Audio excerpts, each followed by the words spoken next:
In this lecture, we will learn how to move and copy worksheets. So here, the worksheet is Udemy training. So we want to move this worksheet. So by clicking and dragging from here to rightward, if we want to move here, then after clicking,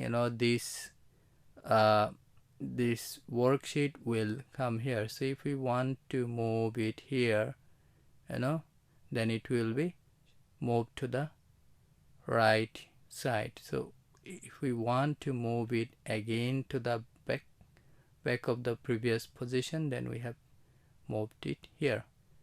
So by this way you can move the worksheets.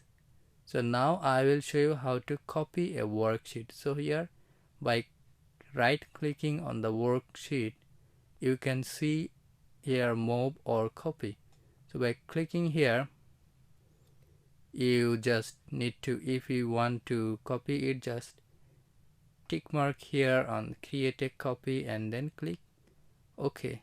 Then this worksheet will be copied.